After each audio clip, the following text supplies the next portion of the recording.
tous et merci d'écouter ce PIFcast. Aujourd'hui, on va parler du festival de Gérardmer puisqu'il vient de se terminer. C'était sa 23e édition et autour de cette table, certains y étaient, notamment Fausto. Bonjour. Certains sont revenus vivants. Laurent. Oui, j'y étais, j'ai vu, j'ai vaincu. Et Cyril. J'ai vu Fausto et Laurent. Et d'autres comme Xavier, par exemple. Bonjour Xavier. Bonjour. Et moi-même. N'y étions pas. On va parler quand même. On est obligé d'enregistrer cette émission avec des pauvres. Et avant de commencer, comme d'hab, un petit coucou à Jérôme, qui vous fait coucou là en fait. Voilà. Coucou Jérôme. Salut Jérôme. Du coup, que pensez-vous de ce cru 2016 ouais. J'allais t'imiter, j'allais faire du coup, je pense que... Bonne compétition. Bonne Tomahawk. Bonne Tomahawk. Bonne tartiflette pour certains. Non, mais j'ai trouvé moi, je ne viserai personne. Je ne citerai personne plutôt. Non, très honnêtement, je trouve que la compétition se tenait assez sérieusement. Est-ce qu'on rappelle les films rapidement? Oui, peut-être que pour démarrer. Ouais. Rappelle donc les films, vas-y. Alors, en compétition, il y avait donc 10 films. Bone Tomahawk, Evolution, February, Frankenstein, The Devil's Candy, Soundsband, Jérusalem, Howl, The Witch et What We Become. On redira les noms des réalisateurs après si on en parle plus précisément. Peut-être une chose notable, c'est l'absence de production asiatique cette année, à part pour une nuit animée. Donc il n'y avait pas... C'est assez curieux puisque... Parce que Gérardmer, c'est plutôt le fichier d'habitude. Ouais, exactement. Il y a moins 5-6 ans, mais à une époque, il y avait toujours 3-4 films, voire plus. Ouais, des trucs qui n'étaient pas forcément géniaux, mais bon, après on pouvait trouver à boire et à manger. Il y avait toujours... à la grande époque coréenne. En fait, c'est Japan Horror aussi. C'est raccord surtout à une époque où il y avait beaucoup plus asiatiques sur le marché, que les gens l'achetaient, que ça sortait en France. Et voilà, c'est aussi ça. Cela dit, ils ont quand même diffusé des trucs qui ne sont jamais sortis en France. Dans mon souvenir, il y a peut-être quelques films coréens qui sont jamais sortis. Je me souviens même le The Complex d'Hideo Nakata qui avait fait l'ouverture. Ouais. Il y a quoi? Il y a 3 ans, je crois. Même à l'époque, Versus, quand ils l'ont passé, c'était les premiers à le montrer quasiment au monde. Et le film n'était pas encore acheté pour la France. Oui, donc après il est sorti Versus, mais là en l'occurrence The Complex n'était pas sorti. Puis c'est vrai qu'il y avait d'autres films qui ne sont pas sortis après. Mais non, puis après c'est vrai que en tant que journaliste ou même organisateur de festival, là je parle à la place de Cyril, on a la chance de voir pas mal de films en amont et avant, mais quand bien même il y avait des choses qu'on n'avait pas vues, je parle en tout cas pour moi, et j'étais très content par exemple de découvrir un film comme The Witch sur un écran de cinéma. C'était une découverte assez vivifiante et pour ça c'était chouette. Ouais. Du coup c'était le premier festival à le passer là, The Witch, parce que moi j'ai français vu. ouais première française. Français ouais. J'ai cru comprendre que ça commence à frémir du côté d'une idée de sortie salle. Mais... Ça sort aux États-Unis. Ça sort là, dans ce mois-ci. en février. Vu que ça avait fait un très bon buzz à Sundance l'année dernière, ça avait gagné le prix de la mise en scène. Mais c'est vrai qu'en France, pour l'instant, le film n'avait pas vraiment fait parler de lui. D'ailleurs, c'est peut-être la déception un petit peu du palmarès de Gérardmer de cette année. Le fait que le film n'ait pas forcément été récompensé à la hauteur de sa qualité, mais après bon, c'est comme tous les palmarès, il y a des injustices. Il a eu un prix, qu'on oublie toujours, c'est le prix Sci-Fi. Le prix du jury Sci-Fi.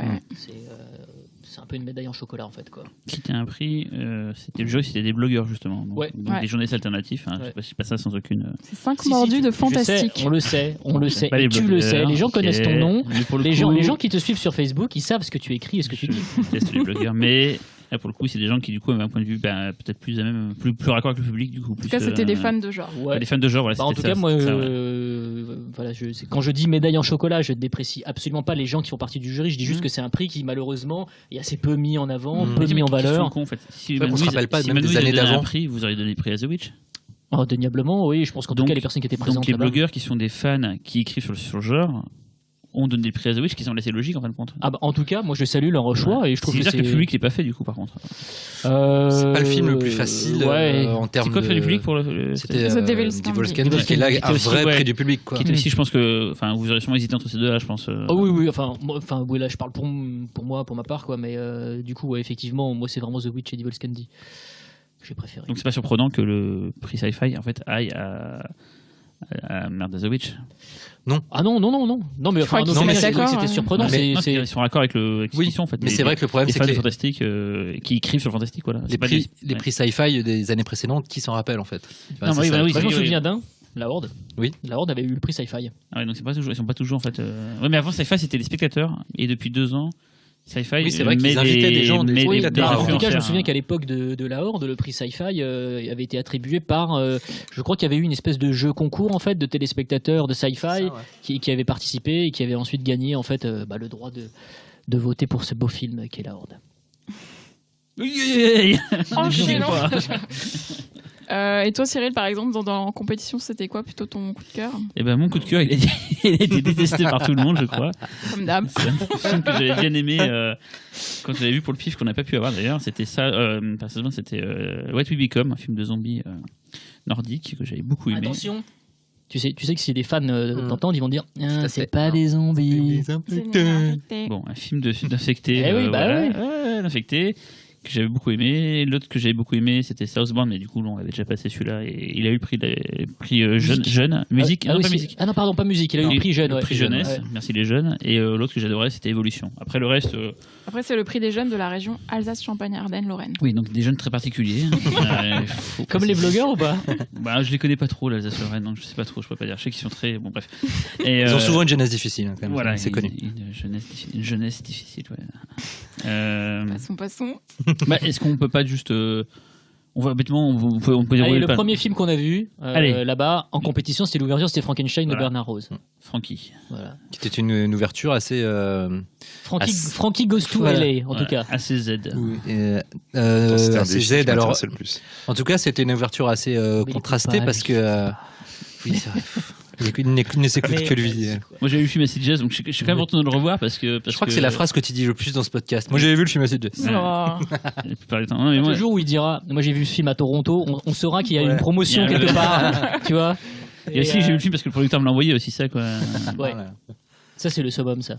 C'est le subbum. Mais du coup c'est un film Z, c'est ça? Bah. C'est un film sans argent. C'est un film bas. Je vais donner l'avis négatif, après vous donnez l'avis. Vas-y. C'est un auteur, donc Bernard Rose, qu'on aime beaucoup, qui a fait 2 chefs-d'œuvre du fantastique, qui sont Candyman et Paper House. Donc forcément, quand tu t'attends à voir un de ces films, t'as une attente qui est peut-être plus élevée que pour un réalisateur lambda, on va dire.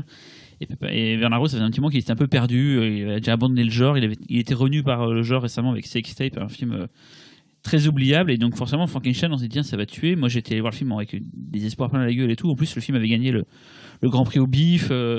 Gilles Esposito était dithyrambique sur le film, enfin dithyrambique, je sais pas si on peut dire ça, mais non, il trouve ça pas mal. Je vais pondérer. Et en fait, du coup, j'attendais vachement le film, et le film a de belles choses vraiment. Je veux pas tirer sur l'ambulance. Mais globalement, c'est assez cheapos et il y a une facture à des moments, des choix très très Z. On se croit dans du trauma des moments. Enfin, et là, je dis ça sans peine, à peine exagérant, quoi. Qui, je trouve, moi, m'ont sorti du film, quoi. Et ça aurait pu être quelque chose de magnifique. Et en fait, c'est une variation sur le thème de Frankenstein, assez originale, certes, mais pas de quoi se. Voilà. Très respectueuse aussi. Ah oui, un truc à dire, c'est qu'il a repris littéralement toute l'histoire, il l'a adapté à notre époque et en fait il a repris un tiers. Il a repris un tiers de l'histoire. Oui, mais quel tiers Parce que toi tu reçois des films des producteurs, et moi j'ai eu la chance à Gérard Armé du coup de discuter, d'interviewer Bernard Rose. Je n'ai pas voyagé à côté de lui dans le train. Surtout qui a lu le bouquin, parce qu'au bout d'un moment voilà. Alors ça, je lève la main parce que j'ai pas lu énormément dans ma vie de bouquin, je l'avoue, mais celui-là je l'ai lu. D'ailleurs Bernard Rose l'a lu juste avant d'adapter le film, il l'avait jamais lu en fait. Je crois qu'il l'avait lu à Gérard May. Quasiment. C'est pas mal finalement, je me suis pas trop mal énervé. En effet, il adapte un tiers du livre, c'est-à-dire la partie qui est racontée par le monstre, puisque le livre est raconté par dans le bouquin. Tout à fait. En fait, surtout, il reprend les dialogues. Il y a une voix off dans le film. Les monologues, c'est les dialogues exacts du bouquin, et ça colle parfaitement à notre époque, malgré le fait que ce soit écrit. C'est d'ailleurs une des meilleures idées du film, puisque dans les faits, le monstre a le QI d'un gamin de 3-4 ans, il vient de naître, il sait rien de la vie, donc lui il est incapable de communiquer avec les gens qui l'entourent, ni même de bien formuler ses pensées. En revanche, on entend son inconscient qui lui parle avec un langage très soutenu, qui est celui que Marie Shelley lui avait donné. C'est une idée très poétique. Oui, c'est qu'il peut penser correctement, mais pas forcément s'exprimer. Voilà. Et l'autre bonne idée du film, c'est d'avoir pris Carrie Ann Moss. Aussi. Qu'on ne voit carrément plus, qui dans la Jessica Jones, dans la série Jessica Jones, elle pas. Ça n'a jamais été. De toute façon, ça n'a jamais été la crise du siècle, Carrie Ann Moss. Non, mais bon, en fait, elle est agréable, elle est assez monolithique, mais c'est toujours plaisant de la voir, en fait.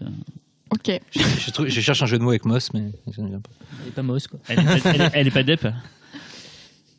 Moss Depp. Oh là là là là là, le triple jeu de mots raté. Ah ouais, je commence à rater, mais je suis en cul. Voilà, non, mais c'est vrai que Frankenstein, il y a c'est la réaction en fait du public à l'ouverture que j'ai trouvé assez marrante parce que Bernard Rose, il a annoncé dès le début, il est monté sur scène, il a dit que ce serait un film très violent. En effet, la première scène gore intervient au bout de 5 minutes de film et c'est pas ultra gore, attention. Non, mais c'est une scène gore quand même. Non. Vite, non, mais par contre, c'est le côté très c'est plus la violence que le gore, c'est-à-dire la violence des coups assénés, la brutalité. Voilà. Et les deux personnes devant moi se sont levées direct et se sont barrées de la salle. Ah, on était à côté en fait, c'est pour ça. Non, c'était toi en fait. Parce que... mais et du coup, mais c'est vrai qu'il y a un truc dans la représentation de la violence dans ce film, c'est-à-dire que comme le personnage est innocent, il assène une violence assez systématique en poussant des grands cris d'enfants qui pourraient ressembler à des cris d'attardés. Là, ça fait beaucoup rire les gens. D'ailleurs, pendant tout le festival, après, à chaque lancement de film, il y avait des gens qui imitaient le personnage du monstre dans la salle, qui faisait Maman. Ah ouais, c'est pour ça. Oui. Je crois que c'était pour Mama le film. Non, c'était pour Frankenstein. Pour Paul Prébois, moi, je pensais. Maman. Donc du coup, voilà, le film a été accueilli un peu avec un côté Z. Et c'est vrai qu'il a ce défaut de ne pas forcément réussir à être plastiquement à la hauteur de ses ambitions thématiques, je trouve. Ouais, mais bon, en même temps, cette facture un peu âpre comme ça colle, je trouve, moi, au projet de Bernard Rose. C'est-à-dire que c'est un film d'errance, de déambulation. On voit Frankenstein qui traîne justement dans une espèce de Los Angeles tout à fait dégueulasse. En cela, ça m'a rappelé justement le pendant californien de ce que pouvait faire Frankenheimer. Ça rappelle aussi les zombies. Voilà, aussi il y a des fans de Bruce LaBruce qui nous écoutent, j'espère beaucoup. Et ta voix devient de velours quand tu parles de Bruce LaBruce. Évidemment, quand on parle de Bruce LaBruce, on ne peut pas faire autrement. Mais ouais, puis en plus d'un strict point de vue du commentaire social, alors ça paraît toujours un peu pompeux de dire ça, je trouve le film pas finaux, mais en tout cas intéressant dans ce qu'il cherche à montrer de l'Amérique, puisque c'est quand même l'histoire d'un... Voilà, c'est déjà, ce qui est intéressant, c'est qu'aujourd'hui, on voit très peu de portraits de frics dans le cinéma fantastique, de moins en moins. Donc là, on a un vrai portrait de frics qui va rencontrer d'autres frics en fait dans Los Angeles. Et en fait, les monstres absolus sont ceux qui représentent l'autorité. Ce qu'il dit par exemple des violences policières aujourd'hui est tout à fait intéressant et fait écho à une triste actualité, quoi. Et en cela, même si effectivement c'est plutôt brossé à gros traits, je trouve ça assez efficace. Et puis, comme toujours chez Bernard Rose, la volonté en fait d'injecter une forme de poésie un petit peu macabre comme ça qui vient se mélanger au récit. Alors là, je peux être que d'accord avec toi, Cyril. Effectivement, quand on veut faire de l'image poétique et qu'on veut lui donner une certaine contenance, c'est compliqué quand on n'a pas beaucoup d'argent. Et là, on voit que les visions un peu poétiques, elles sont très fragiles, quoi. C'est-à-dire que je peux comprendre qu'elle fasse sourire certains en fait. En fait, si on n'est pas emmené par le personnage, si on n'est pas acquis au personnage au début, elles passeront pas. Mais c'est assez touchant, voilà, avec le chien et tout, et trucs qui fonctionnent. Là, tu vois, à la fin, je dirais pas, je ne sais pas ce qui se passera, mais ça commence super bien. T'es là, t'es limite, t'es pris d'émotion, puis d'un coup, il y a un truc super Z qui est fait. Et tu fais, mais putain, c'est bon, quoi, on dirait une production. Je suis d'accord avec toi, mais en fait. C'est ce qui m'a sorti. Non, mais je suis d'accord, mais. Parce que effectivement, ce serait mentir que de dire que le film n'a pas des côtés cheap. C'est totalement factuel, tu le vois à l'écran. Mais en revanche, en fait, ça ne m'a jamais fait basculer dans le négatif. C'est-à-dire qu'à aucun moment, je me suis dit, bon. Ah non, je décroche, quoi. Voilà, au contraire, ça m'a rendu quelque part la démarche de Bernard Rose plutôt attachant de faire cette espèce de film en fait limite envers et contre tous, et puis surtout de proposer quelque chose qui est mais genre à 1000 lieues des canons d'aujourd'hui. C'est-à-dire que effectivement c'est un film qui aurait pu être tourné quasiment en plus il y a dans les années 80, si ce n'est la façon dont la créature est conçue, qui est une espèce d'imprimante 3D qui conçoit un humain intégralement. Mais au-delà de ça, sinon, le film, aurait pu être tourné dans les années 80 ou 70 sans aucun problème. Et c'est vrai que le film, à mon avis, aurait gagné à être tourné en pellicule, par exemple. Il aurait gagné une espèce de côté un peu plus rude. Mais il aurait perdu de l'argent. Pardon ? Il aurait gagné, mais il aurait perdu. Oui, ça c'est sûr. Ouais. Quoique. Même s'il y a quand même une polémique en ce moment sur le côté... Sur le coût, sur le coût réel du numérique. Du numérique. D'ailleurs, il y a on va faire de la pub pour les concurrents. Dans le cahier du cinéma de ce mois-ci, il y a un excellent dossier sur les caméras. Et beaucoup d'interviews de chefs opérateurs. Il y a notamment un débat là-dessus sur le vrai coût du numérique par rapport au voilà, j'ai digressé. Pardon. Alors, film suivant, parce qu'il faut quand même qu'on avance dans... Vous avez skié entre-temps ou pas ? Non, pas de neige. Merde. Et apparemment, il y avait que de la pluie. il y avait du. On aurait pu faire de la tyrolienne, planche à voile. apparemment, on dit. Ah, mais moi j'ai vu quelqu'un qui s'est filmé. Qui est passé en tyrolienne. Ouais, en fait, on a pu faire ça. J'ai dit quoi ça après. J'ai putain, on a pu faire de la tyrolienne. En on a tout pas fait de cas, la tyrolienne. l'année On est trop prochaine, assidus. entre 2 séances, je sais ce que je vais faire. Ouais, tyrolienne à poil, quoi. Voilà. Non, c'est pas ça. Ah non, merde. Non. Tu peux. Tyrolienne accrochée Par contre, par le la harnais, mets-le bien quand même. Ouais. On va faire de la tyrolienne brousse la brousse. accrochée par la tub. En fait, après coup, je me rends compte des trucs qu'il dit, quoi. Moi, je me rends compte au moment où je le dis, en fait. Putain, mais Xavier intervient, bordel. Allez, Fais ensuite, quelque chose. Tu peux pas laisser passer ces choses. Le Tomahawk de l'os. Qui était, oui, le film du lendemain d'ailleurs, matin. Oui, on suit la logique. Tout à fait. Donc, moi, je l'ai pas vu. Xavier, toi, tu l'as vu? Oui, mais bon, je peux pas vraiment Bah donner alors, un non, avis dessus. Non, mais cela dit, on peut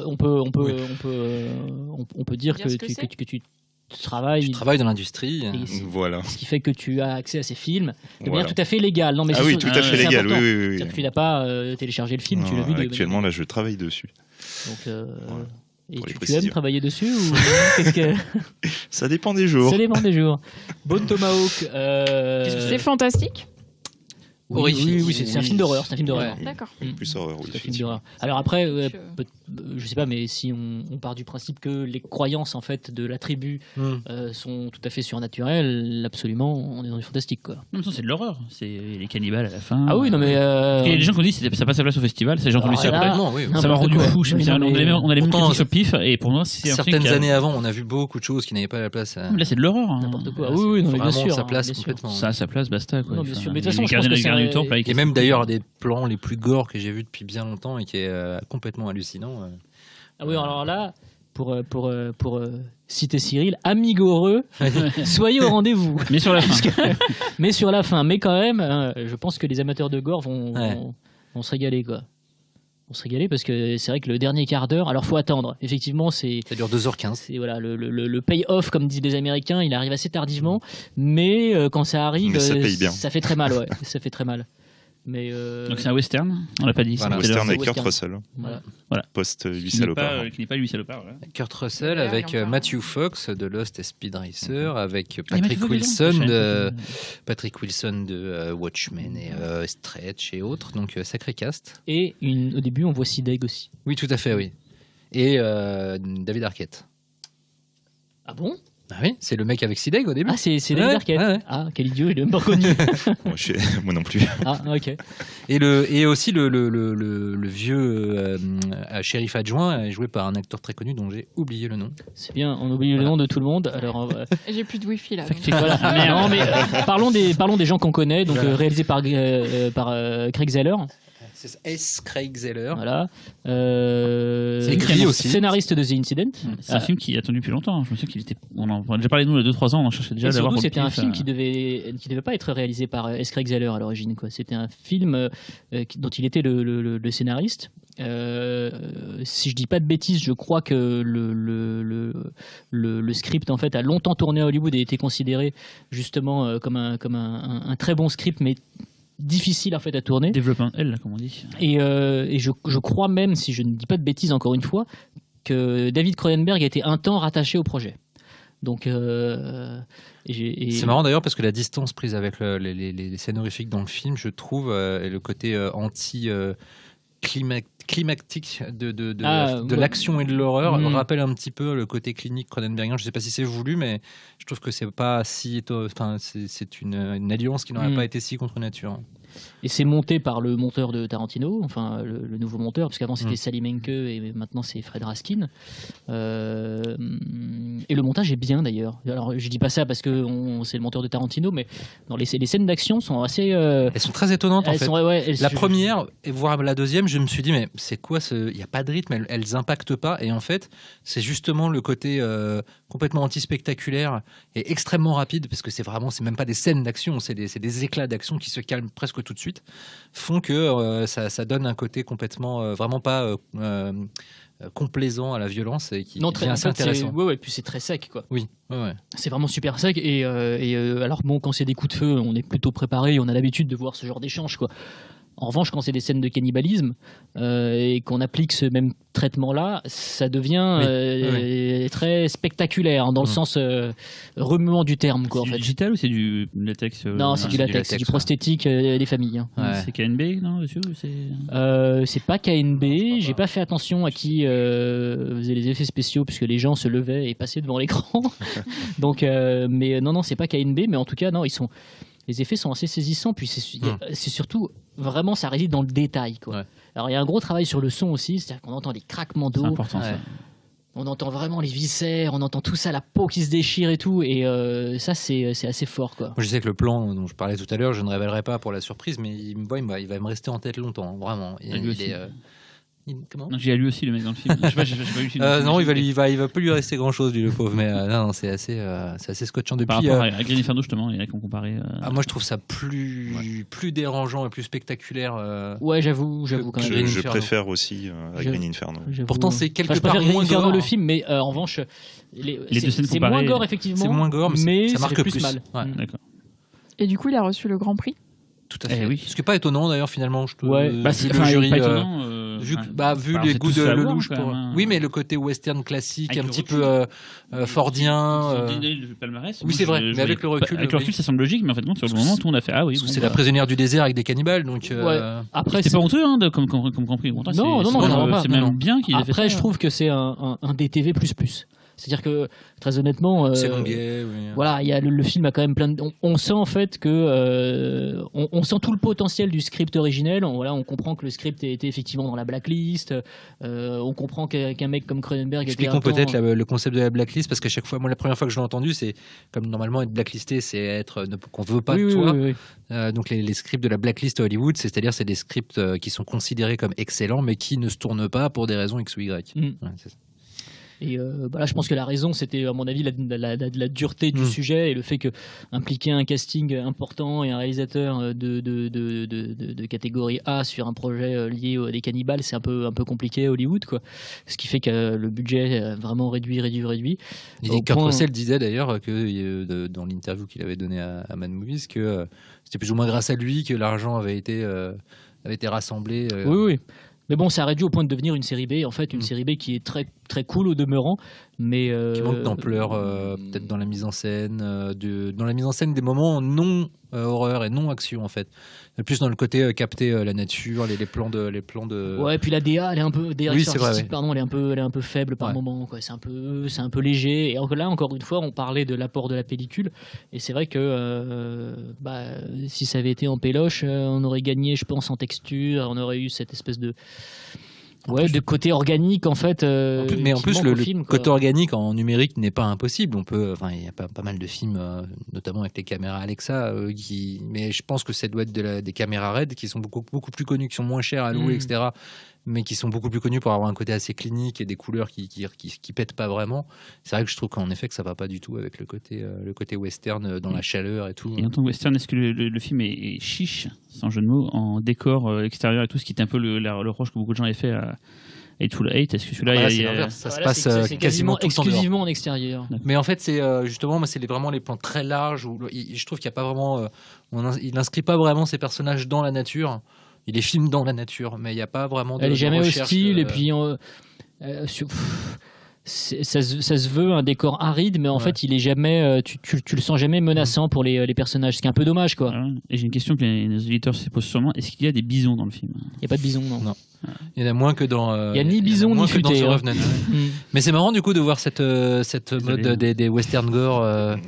Qui revient là, et c'est d'ailleurs étonnant que le distributeur de Bon Tomahawk tente pas sa chance en salle après The Hateful Eight, et qui en plus il partage un acteur avec le film, et puis The Revenant qui arrive. Des TV direct. Je trouve ça fou en fait. En plus avec le Grand Prix à Gérard May qui mine de rien. C'est The Joker qui sort le film via SND, quoi. C'est dommage que. En VOD et en support physique. D'abord en VOD, après en support physique, c'est ça, je crois. Non, il n'y a pas une seule. Je sais pas encore dans quel ordre ça va sortir. D'accord. C'est dommage, ça aurait pu se tenter, je pense. Vu l'embouteillage des films en ce moment, d'un côté, t'as des trucs des fois que tu dis pourquoi ça sort en salle. Ah bah oui. Alors que là, c'est plus du cinéma qu'un paquet de trucs qui sortent en salle, en fait. Bah bon, il y a Alvin et les Chipmunks, on peut pas tout faire. Allez, film suivant, parce qu'il faut quand même. Alors, moi, j'ai le timing. En fait, alors, c'est bon, film suivant. Alors, on va aller très vite. Mais non, on a le temps, je le vois le timing. Ouais, on a encore 8 films. Véronique. Après une tartiflette, donc je fais votre Non, planning. Après la tyrolienne. Moi, c'était surtout une crêpe franc-comtoise avec des bouts de saucisses grillées, du sympa. fromage et de la pomme de terre. Il était heureux quand il l'a mangé. Ouais, mettez-nous Ouais. dans l'ambiance, nous on n'y était pas. Donc, Alors, de la flotte, de la flotte, de la flotte, de la flotte. Donc vous avez vu quoi ensuite? Bah, je sais pas, moi j'attends que dès que tu me cites Ah oui, le film d'après. En fait, j'ai pas le programme, donc je sais pas dans quel ordre ils étaient. Ah, mais merde. Ah bah là si c'était vous bon voulez- là, vas-y, balance parler la de sauce. Jérusalem. Bah, c'était The Witch. Non. Après, non, il me Ah semble ouais, je sais on l'avait Non, vu. mais on va l'a parler vu. de Jérusalem. Bah oui, on bah, va Jérusalem. faire ça Surtout qu'il a eu un selon peu- la présentation en Prix- fait du site prix du jury ex aequo. Germain. Prix du jury Ouais. ex aequo. Jérusalem found footage. Et voilà, j'ai tout dit. À Jérusalem. Je trouve que c'est À pas- Jérusalem, ouais. ouais, tout à fait. c'est pas le pire found footage qu'on ait vu. Non, c'est pas le Mais pire. c'est loin d'être le meilleur. Enfin, C'est le loin mec d'être le rétablit meilleur, du pire, mais il y a avec- quelques bonnes idées Ouais. dans le film qui le sauvent. Et c'est Ah, jamais. Xavier. Xavier, t'as vu le film? Je bosse dessus aussi. Ah, putain, c'est pas possible. Cet homme bosse sur tous les projets. Mais ta fille, C'est jamais fondamentalement toutes les fêtes. détestable. Mais moi, je trouve qu'il y a une très bonne idée, c'est celle de jouer avec les attentes du public et avec les clichés, notamment quand, parce qu'il faut expliquer donc que c'est une fille qui part en vacances à Jérusalem avec sa meilleure amie. Elle porte des Google Glass, enfin c'est pas des Google Glass, c'est des Smart Oui, c'est Glass, mais l'équivalent, bref, ouais. c'est Fabriqué le par son principe. père. Non, il lui a offert. Non, Ah bon il les fabrique pas, il lui offre. C'est Ah un ouais, moi cadeau. j'ai. Mais tu D'accord. dormais déjà au début. Mathieu. Donc ça, Bah c'est non, le j'ai vu gimmick, avant le film, espèce de salaud. C'est ça, le Mais- fond footage. Voilà, donc du coup Ah. tout le film est filmé par ces lunettes qui ont une Attends, son autonomie père est pas. il y a pas- record de, Bah ouais. c'est-à-dire qu'on la voit jamais la je confonds avec recharger. Gremlins, Fausto, où le père est inventeur. hein. Non.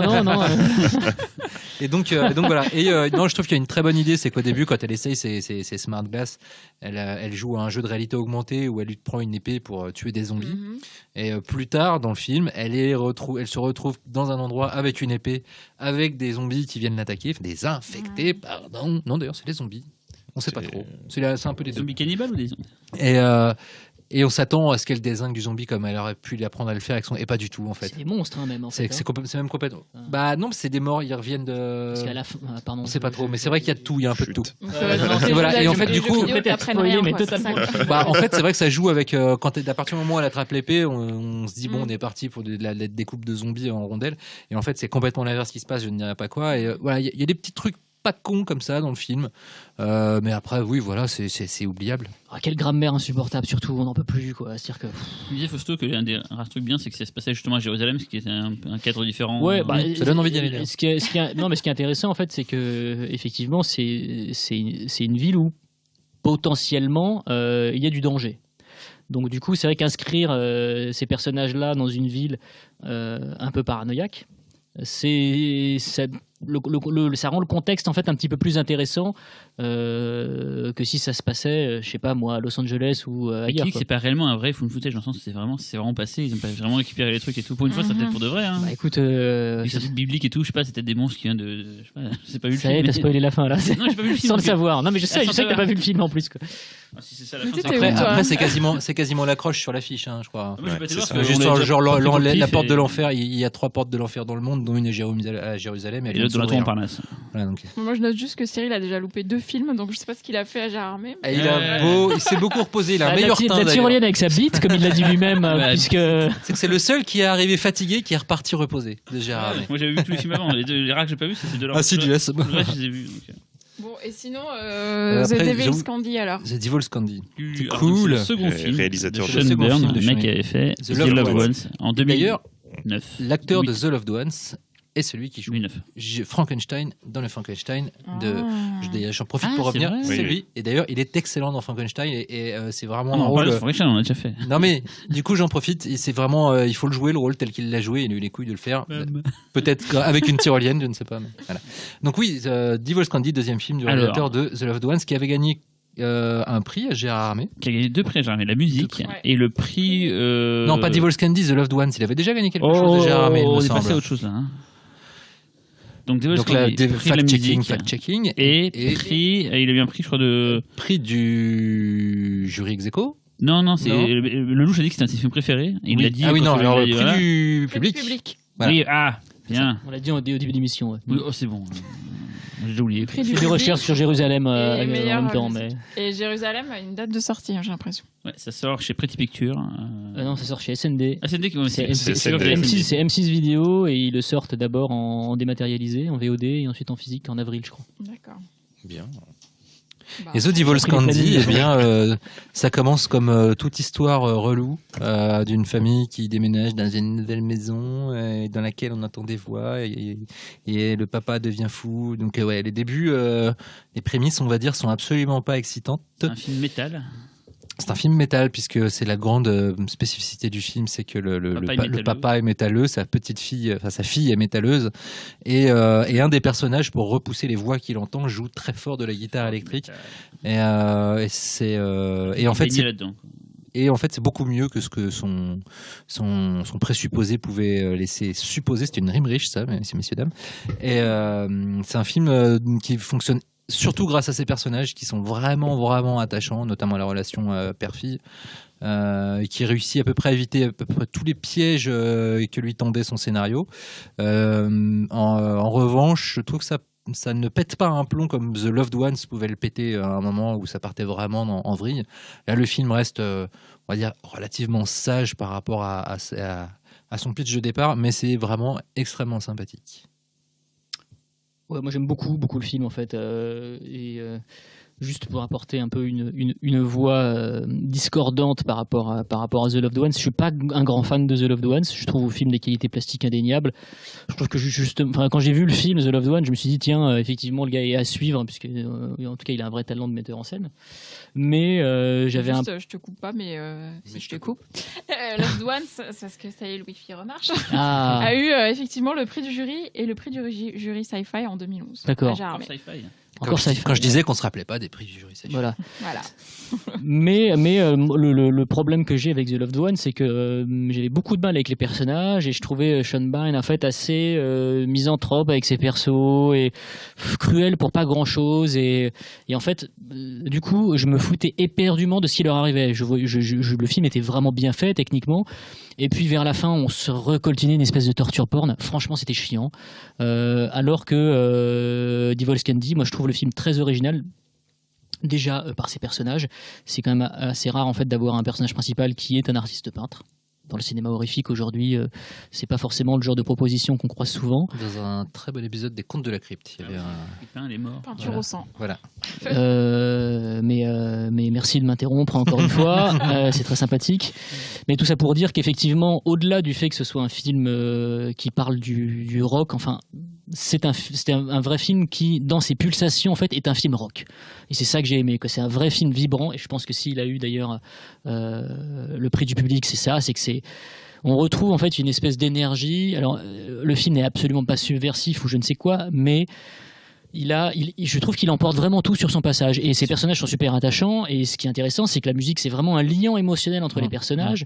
Je pense que c'est ça qui marche beaucoup. Ouais, la musique elle est pas vue comme quelque chose qui va à l'encontre de quoi que ce soit, au contraire c'est un lien entre les personnages et elle est vraiment utilisée comme quelque chose qui galvanise le film en fait. Bien sûr, et en plus la façon dont Sean Bean reprend les fétiches en fait de l'univers métal, là aussi ça participe à une vision que je trouve assez originale. Il est pas là en fait pour servir la soupe aux métalleux qui viennent voir un film sur le métal, c'est absolument pas ça son but quoi. C'est avant tout l'histoire d'une famille. Alors on peut regretter que le personnage de la mère soit un petit peu sacrifié, mais en même temps on voit que ce qui l'intéresse avant tout c'est la relation entre le père et sa fille quoi. Et après ce qui est assez drôle aussi c'est l'homo-érotisation absolue en fait du personnage principal qui est une espèce de métalleux beau gosse qu'on voit 90% du temps torse nu, couvert de tatouages, en train de se contorsionner pour faire ses toiles. Et mais déjà, on décelait un truc assez gay dans The Loved Ones. Mais alors là, il a inversé les rôles, hein, The Loved Ones. Oui, bien sûr. Et là, c'est complètement confirmé dans The Devil's Candy, quoi. Même si c'est marrant parce que la relation père-fille, elle sent le vécu, mais grave. Tu peux être homo et avoir une fille. Oui, mais c'est rare en revanche de voir la précision. Non, mais c'est rare en revanche de voir ces trucs dans un même film. Oui, non, mais tu me mets en délicatesse avec nos amis gays. Non mais attends. Et je m'enfonce complètement. Ah, c'est bon. Et je te lance des trucs. Oui, voilà, c'est ça. Non, mais voilà. Enfin, j'ai vraiment pris un plaisir fou à voir ce film. encore une fois, toutes les promesses de réalisation et de talent de mettre en image de The Loved Ones sont complètement confirmées en fait par The Devil's Candy. On a un gros film en scope avec un très bon montage. Puis j'aime bien aussi le générique de fin qui convoque les gravures de Gustave Doré. Enfin, il y a tout un truc. Franchement, c'est vraiment un très chouette film. Ça donne envie. Moi, j'étais un poil déçu. Voilà, j'attendais beaucoup le film parce que j'adorais moi The Loved One, vraiment, et j'attendais un nouveau film de ce mec-là. Et en fait, j'ai trouvé que la tension montait tout le long, et finalement, j'ai trouvé ça que ça allait jamais au niveau de ce que ça allait annoncer. Quoi. C'est ça ma grande déception. Après, on a pas parlé, mais c'est hyper bien foutu, c'est en scope, la photo est superbe, la musique, le travail sur le son est mortel et tout. Voilà, mais c'est un bon film, hein, indéniablement. Mais moi, j'étais un peu déçu. Voilà, quoi.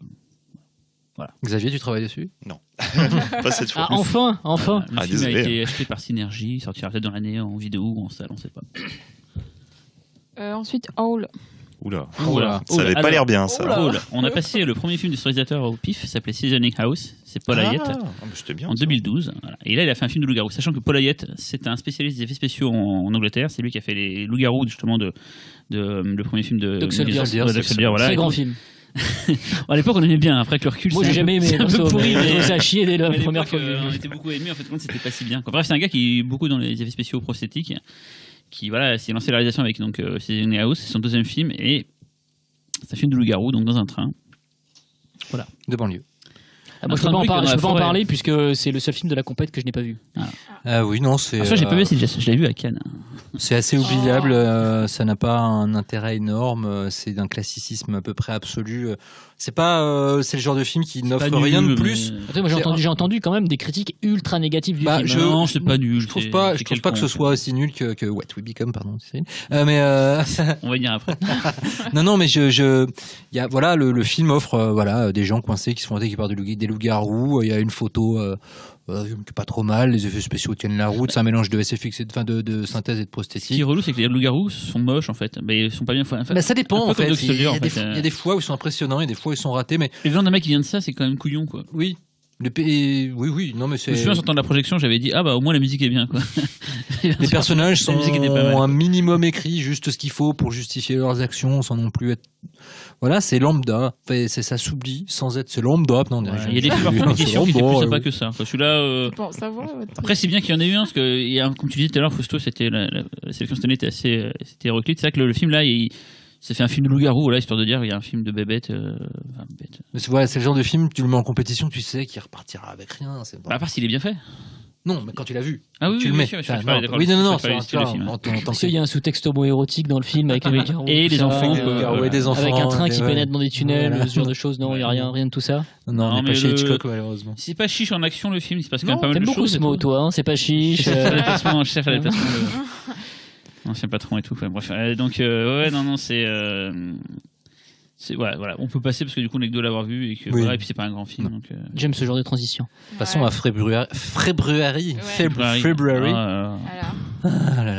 Le truc c'est que j'en ai un souvenir tellement nébuleux. J'ai pas vu, donc j'ai pas revu le film à Gérard, mais Cyril et moi on l'a vu avant. Grosse hype à l'époque. Ouais, c'était. Et dans différents festivals US. Je vois tout à fait d'où elle peut venir d'ailleurs la hype complètement. Le côté indé très chiadé, très lent. C'est pas mal si je peux continuer à parler. Putain, vous êtes terribles les gars. Non mais voilà, souvenir nébuleux. J'ai pas le souvenir d'avoir détesté. J'ai simplement le vague souvenir d'avoir vu une espèce de petit truc indé un peu prétentieux et péteux. Vaguement psychologisant. Je laisserai Laurent pour le pitch le faire mieux que moi parce qu'il a plus de fraîcheur intellectuelle. Je l'ai vu à Gérardmer. On l'a vu en août, nous, je crois, comme ça qu'on l'a vu. On l'a vu cet été, ouais. On l'a vu cet été, mais c'est encore une fois, c'est ce type de film qui arrive surbuzzé en fait de festival et tu le vois avec quand même pas mal d'attentes du coup tu te dis tiens puis le film commence et effectivement facture visuelle assez cool, enfin tu te dis tiens j'ai peut-être l'impression de voir un truc assez atmosphérique, c'est des ralentis un peu classe et tout, peut-être quelque chose qui va arriver puis tu attends que le film arrive à une espèce de maturation. Et puis c'est comme une bulle de savon qui fait ploc. Je sais pas si ça fait ploc une bulle de savon, mais tu suis plusieurs histoires dans les souvenirs. C'est ça, tu suis. Ouais, t'as plus ou moins 2-3 personnages que tu suis. En fait, la fin est assez marquante. Et tu te dis, ah ouais, si les gens sont juste. Parce que si la fin les a marqués, quoi, et tu te dis, bah, c'est pour ça qu'ils ont adoré le film. En fait, c'est pour ça que. Ouais, l'idée du film est géniale. Moi, personnellement, une fois que dans les 2 dernières minutes du film, après t'être fait chier pendant 1h30, au bout d'1h32, tu dis, ah, mais en fait, l'idée, elle est super bien. Et là, tu dis, c'est passé à côté. C'est-à-dire que c'est 1h30 d'exposition quasiment, avec des choses. Tu ne peux même pas comprendre ce qui arrive au personnage parce que tu ne comprends pas pourquoi ils agissent comme ça. Et en plus, ils font pas grand-chose. Oui, et c'est surtout ça qui m'a dérangé. C'est contrairement quand on prend les films de Ty West par exemple, où effectivement ce sont des, comme disent les anglo-saxons, des slow burners, c'est-à-dire que c'est des films en fait qui se consument progressivement avant d'atteindre une espèce de pinacle comme ça, émotionnel ou graphique. Là, en fait, le temps passe et finalement on a l'impression d'être dans une espèce de stagnation narrative. Parce que Ty West, lui, il soigne toujours ses mises en place, ce qui fait que quand le temps passe, tu comprends ce qu'il est en train de se passer, donc du coup tu participes, tandis que là en fait tu comprends rien, tu comprends seulement à la toute fin ce qui se passe, pourquoi ça se passe comme ça, et c'est dommage parce qu'en effet la fin, je trouve l'idée super belle, elle pourrait être très touchante, etc. Bon, je crois qu'on n'a jamais vu peut-être, alors je vais pas dévoiler pour ceux qui auront envie quand même de tenter leur chance, mais je crois qu'on a rarement vu un tel sujet dans le cinéma d'horreur, mais c'est chiant. C'est vraiment, ça passe son temps à filmer des couloirs de façon très lente. Et donc, juste, tu m'as demandé de quoi ça parlait. C'est une jeune fille, plusieurs jeunes filles qui restent dans leur fac pendant Thanksgiving, je pense, ou des vacances dans le même genre, parce qu'elles sont bloquées pour des raisons diverses et variées. Et puis, il va se passer quelque chose à un moment. Voilà, c'est tout. Elles vont se faire chier. Voilà. Allez, film suivant. Ouais, What We Become, parce que c'est ton chouchou. Est-ce que tu as travaillé sur ce film, non plus. Introduis le film. Je vais te l'introduire. Donc un film d'infecté. Mais c'est important, Cyril, quand même, cette notion. Qui suit du coup. Ça commence par. Tu suis des familles chez eux, en fait, dans leur maison, qui sont confinées du jour au lendemain. On sent qu'il y a quelque chose qui s'est passé dans la ville et les gens sont confinés chez eux, ils savent pas trop pourquoi, ils peuvent pas trop communiquer entre eux. Et le film, voilà, une sorte de plusieurs phases comme ça, des phases confinées, des phases où ils vont sortir, des phases où il va se passer, voilà, pas mal de choses et tout. Et je trouvais à l'époque, en tout cas quand je l'avais vu, que c'était un film d'infecté assez intelligent, assez novateur, pas non plus révolutionnaire, mais qui apportait des choses nouvelles. J'aimais bien l'aspect au début. Époustouflant, mais sans plus. C'est vrai. J'aimais bien au début tout le côté, tu sais, un peu la Denis Darko avec le mec sur son vélo, la musique un peu électro sympa. Enfin, il y avait quelque chose que j'aimais bien dans le film, une sorte d'ambiance que j'aimais bien. Tous les trucs un peu de hipster, quoi, c'est ça. À fond. Ce qui a un rapport avec une discussion qu'on a eue avant, pour ceux qui. Avec le générique le générique de fin de l'apparition du titre très Noé. Très Noé et tout, voilà. Et je sais pas, il y avait une bonne ambiance et je trouve le film était plutôt pas mal et je regarde un très bon souvenir. Et donc j'ai motivé tout le monde pour aller le voir en mode. En plus, c'était le dimanche matin. Ah oui, non. Tout le monde voulait dormir. Je me disais, Cyril m'a dit que c'était bien, c'est cool, il y a encore un bon film à voir. Voilà, et tout le monde m'a fait putain. Ah non, si, il y a quand même Julien Maury qui a bien aimé le film. Voilà. Au moins, il faut quand même citer les gens. Je suis pas tout seul à avoir trouvé ça bien. Il y a au moins d'autres gens qui font des films d'ailleurs, qui réalisent. Alors vous réalisez pas, hein. Faites pas les malins.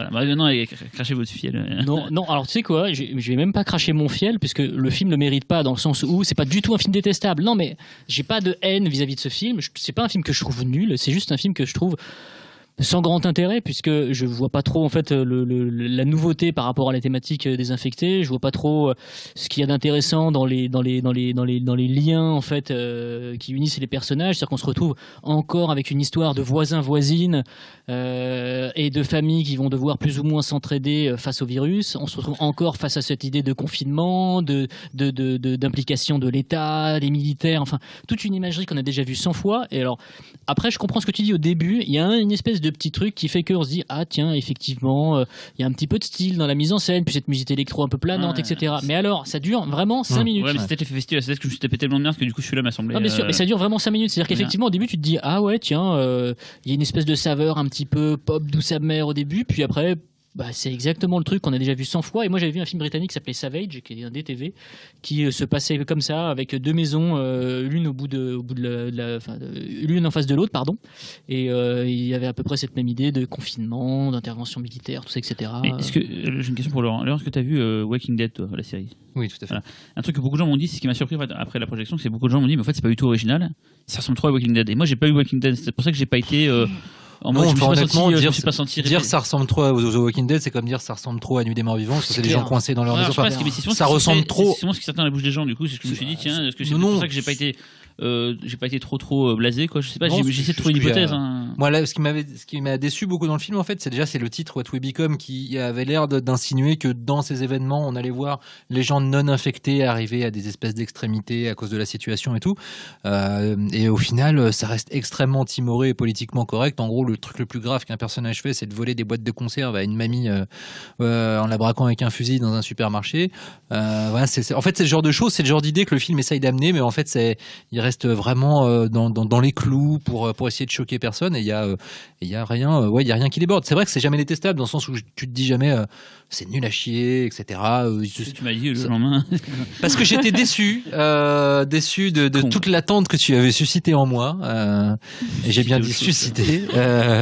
Et c'est vrai que j'en suis sorti extrêmement déçu parce que, comme je disais, c'était dimanche matin. Il me restait quasiment que ça à voir. J'aime cette recontextualisation. Et ça compte des fois pour la présentation d'un film. Oui, mais sûr, voilà. ça compte. Je me disais, c'est le dernier film de la compète. Il fallait aller faire de la tyrolienne pour voir le film. Ah bah oui. Et donc voilà. Non, mais c'est la jeune actrice valait le déplacement. Parce qu'elle a des seins énormes. Voilà. Et qu'elle est très jolie. Ouais, belle musique au début. Non, mais par exemple, j'aime bien. Par exemple, un des trucs que je trouve très con dans le film, c'est que là, alors je spoil, enfin ça se passe au milieu du film.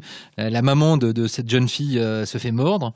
En gros, elle est en train d'agoniser à côté d'elle. Elle se dit, tiens, si je baisais pour la première fois avec le petit voisin, alors que maman est en train de mourir dans la pièce d'à côté. Après, sa mère meurt.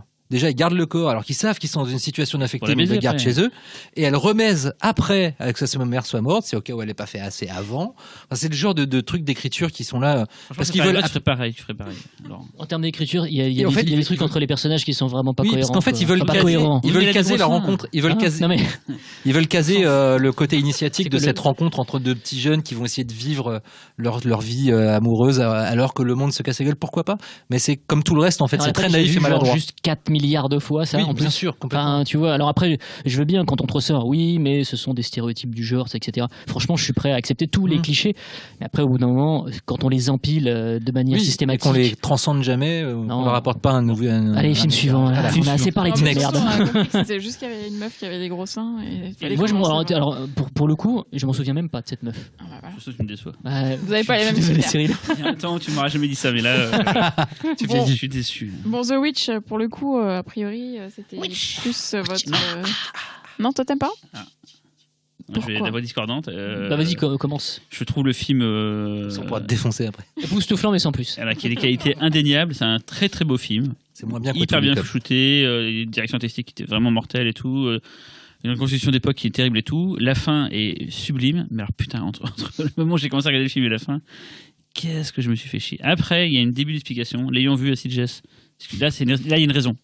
En VO pur et que c'est un film qui parle en vieil anglais, peut-être que je suis passé à côté de plein de trucs. C'est possible. On se disait justement anglais, champ lexical super religieux, voire uniquement religieux, même dans ses références. C'est un film qui marche beaucoup sur ce qui se dit. Tu vois des choses, hein. C'est pas, il y a beaucoup de choses qui sont montrées, c'est très beau. Le texte est très important. Voilà, le texte est important. Et peut-être que je suis passé à côté de certaines choses et après coup peut-être parce que je sais que tout le monde est dithyrambique sur le film et moi je l'étais pas. Il y a des gens qui sont quand même plus modérés, quoi. Des gens qui trouvent ça comme chiant, mais il y a des gens bien, mais voilà, moi j'ai dit ce que j'avais à dire. Après. Pour moi, c'était un grand prix. Hein. Franchement, ça avait la gueule d'un grand prix. C'est un film, t'en vois pas souvent comme ça. Et pourtant, on en bouffe des films pour le festival. Des The Witch, même si j'aime pas, je l'aurais pris les yeux fermés parce que c'est quand même. Sans l'avoir vu. Non, je parle en l'ayant vu parce que c'est quand même du grand cinéma. C'est du cinéma pour le coup. C'est pas des TV, hein. C'est du cinéma. Ah oui, complètement. Ouais. Et je laisse parler maintenant ceux qui ont aimé. Quoi. Ouais. Enfin, je trouve que c'est vraiment un grand film. Ça m'a plu. Justement pour la raison que tu as évoquée, à savoir que c'est pas le genre de film qu'on voit souvent. Du moins aujourd'hui surtout. C'est exigeant. Voilà, c'est exigeant. Du coup, c'est quasiment anachronique en fait de voir quelque chose comme ça. Là où ça peut être un peu déceptif, c'est que c'est vrai que ça va ça navigue vraiment en contre-courant en fait du rythme actuel des films fantastiques horrifiques. Ça prend son temps, mais en même temps, ça fait partie du processus, quoi. Voilà, tout à l'heure on parlait de Frankenstein qui est un film d'errance. Là, c'est un film de glissement, quoi. C'est-à-dire qu'on voit les personnages glisser au fur et à mesure littéralement dans l'horreur, quoi. Et on vit ça à travers des tableaux qui doivent autant à Dreyer qu'à Fulci, qu'à Georges Delatour. Donc du coup, on a une espèce comme ça d'œuvre influencé par des choses cinématographiques et aussi extra-cinématographiques. Et ouais, faut pas oublier que c'est un premier film et que pour un premier film, bah, c'est du très très costaud, quoi. Et je sais pas, le truc aussi, après je vais pas parler pendant des heures, parce que Laurent, je pense que tu as des choses à dire aussi, mais on a la sensation d'avoir en face de soi un film totalement habité par le mal, quoi. Et du coup, c'est assez puissant, quoi. Satan l'habite comme ça. On sent qu'il y a une espèce de truc, mais qui est vraiment de l'ordre de l'indicible, qui vient comme ça, qui nous porte, ouais, carrément. Et du coup, voilà, j'ai du mal à plaquer des mots là-dessus et être assez clair, mais on a vraiment la sensation d'avoir été emporté un moment et d'être dans cette putain de forêt. C'est vraiment ensorcelant comme film. C'est-à-dire que c'est vraiment un film qui vous attrape, qui vous rentre dedans par un peu tous les orifices. Excusez-moi l'image. Et puis pas Laurent. Il voulait dire un truc. Il voulait dire un truc et il savait pas quoi dire. Il voulait dire un truc. Je sais pas. Il veut nous faire passer une information là depuis tout à l'heure. Après Michel on sait pas trop. Il y a un fil conducteur. Après son refus de l'homosexualité aussi. Est-ce que ouais, normalement, le courant 2016, je fais mon coming out durant ce podcast. Ce podcast. Ce pifcast, pardon. Et donc The Witch, oui. En fait, là où j'ai été... alors, rappelons vite fait l'histoire, peut-être. Ça se passe au moment de la colonisation de l'Amérique par les immigrés européens. Et c'est une famille très, très croyante. Encore plus croyante que ceux qui sont croyants. Ils sont tellement croyants même qu'ils sont expulsés du village où ils vivaient parce qu'ils créent des esclandres par rapport au non-respect de certaines traditions religieuses. Et c'est donc une famille le père, la mère et 4 enfants, dont 2 petits jumeaux. Et ils vont s'installer en pleine nature à côté d'une forêt pour essayer de vivre de leur terre et tout. Et dans la forêt, il y a peut-être Ils sont 5 en fait. Il y a le bébé. Ah, le bébé, j'ai oublié le bébé. Il y a le bébé. Il y a le bouc, oui. Philippe le bouc. Il s'appelle comme ça, j'y peux rien. Il s'appelle Philippe le Noir, le bouc. Ouais. Tout à fait. Vraiment rien compris. C'est un personnage, franchement, en plus, c'est un personnage culte. C'est clair. Il entre au panthéon des plus beaux boucs du cinéma. Voilà. Alors, attention, j'ai vu aussi le film en arrivant à CGH le matin même et tout. Le premier film que j'ai vu, c'est le deuxième film que j'ai dû voir. J'aime bien les précisions. Voilà, on recontextualise aussi. Pour info, je sortais juste du train. Je venais voir The Girl is the Photograph juste avant. Un film très mauvais, dont tout le monde a oublié l'existence. Je ne sais plus ce que je disais. Tu parlais des personnages. Voilà, donc je racontais, je pitchais tout à fait. J'ai un pitch dans ma poche. Et donc. On l'a tous pensé. Et donc non, en fait moi ce qui me faisait un peu peur, je trouvais pendant les 15-20 premières minutes, je trouvais le film magnifique et tout, mais je voyais déjà venir le truc très classique de la famille extrêmement religieuse qui est parasitée par le mal et du coup d'avoir affaire à des personnages antipathiques parce que complètement engoncés dans leur religion, etc.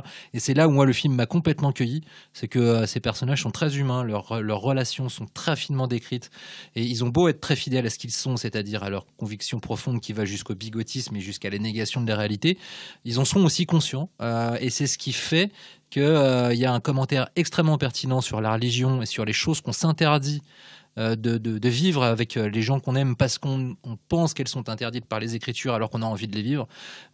Du coup, ça rend les personnages très attachants. Et moi, c'est ce qui m'a accueilli. Du coup, ce qui leur arrive est d'autant plus fort. Mais là où c'est génial, c'est que pendant les 15 premières minutes, je me disais vivement que la sorcière arrive parce que je sens que les scènes avec la famille vont me faire chier. Et finalement, j'étais très content d'être avec cette famille et limite, quand ça basculait plus dans l'horreur, je le redoutais parce que j'avais pas envie qu'il leur arrive quelque chose. Et je trouve que c'est le b.a.-ba de n'importe quel film d'horreur, mais c'est tellement rare que ça soit fait avec autant d'efficacité et de naturel. Et puis derrière, il y a la mise en scène juste hallucinante qui vient appuyer ça. Et puis aussi le fait qu'il ne nous permet pas du tout de douter de la réalité du côté fantastique. Il n'y a jamais un moment, c'est ça, dès les 5 premières minutes, il se passe un truc avec 2-3 plans juste tétanisants d'horreur dans ce qu'ils impliquent et tu ne peux pas te dire non, cette sorcière n'existe pas. Elle est là pour les faire chier et ça va être du costaud. Il n'y a pas de césure entre réalité et fantastique, c'est-à-dire que c'est un seul et même univers. Alors pour employer un terme qui est à la mode et qu'on utilise beaucoup parfois à tort et à travers, c'est vrai que c'est organiquement lié en fait. Et juste pour rebondir par rapport à ce que tu disais, la grande force du film, c'est effectivement ces personnages. À l'origine, on peut tout à fait détester et se foutre éperdument de bigots hardcore comme eux. C'est-à-dire que finalement, il n'y a rien de moins attachant que des espèces de fanatiques religieux qui vivent reclus, quoi. mais en fait ils sont tous extrêmement attachants et lui pour le coup, on parlait de clichés tout à l'heure, il va vraiment il prend les clichés à rebrousse-poil, c'est-à-dire que le père au début qu'on imagine être une espèce de figure patriarcale totale, violente, etc., finalement c'est un père super aimant, très protecteur mais toujours effectivement rivé à ses convictions religieuses profondes, quoi. Et tout ça en plus avec une force d'interprétation, parce que ça aussi c'est quand même un truc assez dingue, c'est que et notamment chez les gamins, il y a une force dans l'interprétation, mais qui est tout à fait scotchante, quoi. C'est tourné à l'époque en fait, vraiment, c'est tellement. C'est vrai, non, c'est vrai qu'on est. La gamine qui joue l'héroïne du film, elle est juste. En plus d'être. Enfin, gamine. Elle passe pour une gamine dans le film, mais on sait que dans la. Quand on voit les photos du tapis rouge à Sundance, Mais justement, je suis contente de vous entendre dire ça du film parce que, en fait, j'ai vu la bande-annonce parce que ça a vraiment buzzé à Sundance. J'ai vu la bande-annonce et qui, effectivement, est vraiment fascinante. Et j'avais peur que ce soit vraiment arty, en fait, au final, et que ce soit décevant, et que ce soit froid. Et... En fait, ce qui est considéré comme arty. D'ailleurs, c'est marrant parce que ce qui peut être considéré comme arty, en fait, c'est juste de la grammaire cinématographique de base. C'est notamment la composition extrêmement léchée des plans. Et puis une science du montage, c'est-à-dire que moi le plus beau flanc du film est au raisin. Non, le plus beau plan du film. Le plus beau plan du film est moi il restera très longtemps gravé dans ma mémoire, et il est non seulement parce qu'il est beau, mais c'est la façon dont il est amené en termes de montage. On en parlait, moi c'est ce que je reproche aux films comme The Revenant ou à beaucoup de blockbusters super-héroïques qui nient la force du montage pour aller dans la performance du plan séquence. Là c'est la suprématie totale de l'effet choc du montage quand il est employé comme il faut, et la puissance d'évocation que ça peut avoir, et le montage du film est extraordinaire. Et avec de vrais jeux de valeur de plan en fait, qui font que en fait en l'espace de quelques secondes tu bascules dans l'horreur pure en 2-3 plans, quoi. Aussi très beau. Ouais. Je me souviens de ça. Et l'utilisation je crois que c'est en plus c'est du 1,77 je crois, le format, voire on était pas loin du 1,66. Et c'est pareil, on en parlait avec Fausto en sortant du film, autant je suis parfois circonspect, par exemple quand Del Toro dit qu'il tourne en 85 et pas en scope parce qu'il veut filmer les verticales, et je trouve qu'on voit pas forcément la différence. Autant là on sent que le réalisateur il a adopté un format plus carré pour notamment filmer sa forêt, et ça marche du feu de Dieu, c'est magnifique. Cette fin, moi je sais pas, même si j'étais pas super à fond dans le film, elle m'a méga en mode je fais oui quand même, elle est magnifique. Tu sais merde, quoi. Voilà. Donc voilà, vous l'aurez compris, c'est un peu notre grand prix de Gérard May. Moi c'est What to Become. Et le prix du jury sci-fi. Voilà. Exactement. Est-ce qu'il reste quelque chose dans la... Et donc il reste tu ne travailles pas sur The Witch Non plus. Non, d'accord, ok. Non, j'irai le voir. Tout le monde oublie Xavier là, putain, merde. Non, mais justement, il reste 2 films que Xavier a vus, forcément. Sur lesquels il travaille ou... non. Evolution et Southbound. Evolution et Southbound. Il y a tous les deux au pif. Ouais. Et ben alors Xavier, c'est à toi. Le problème, c'est que je vois Evolution, et malheureusement, je n'ai pas aimé le film. Très bien, mais très bien. Quand on a fait le bilan du PIF, la préparation du PIF, il y a juste Fausto et moi qui ont parlé des films, et vous trois n'en avez pas parlé. Donc c'est très bien que vous donnez votre point de vue sur Evolution et Southbound, avec nous, du coup. Oui, on avait défendu Evolution, on continuera à le défendre. Parce que à l'époque, vous avez entendu. Alors, Xavier, tu n'as pas aimé Evolution? Non, moi, je n'ai pas du tout aimé Evolution. Moi, c'était un film que j'attendais vachement au PIF. Et au hasard comme ça. Non, Lucille a dit à Lilovic. Moi j'aime bien la bouche de Jean-Pierre. Innocence, ça tuait, quoi. Mais alors Évolution. Non, mais dis-le, hein, Xavier. Y a pas de... Non, mais le problème, c'est qu'en fait, j'ai quand même quelque part une certaine affection pour ce film. Étrange d'ailleurs. On sent qu'il y a une vraie volonté de faire quelque chose de beau, de fort, mais t'es resté à côté, quoi. C'est pas vraiment que je suis resté à côté, c'est que pour moi c'est un film qui est pas complet, quoi. Pour moi il manque des morceaux. Comme le pain, quoi. Ouais, un peu, ouais. Non, pour moi le film a un véritable. Il vient de la comprendre. Il est foutu à tout, Véronique. Ça va pas être facile.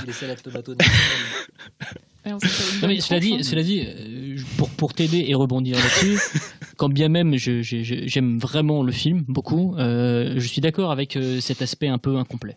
Oui.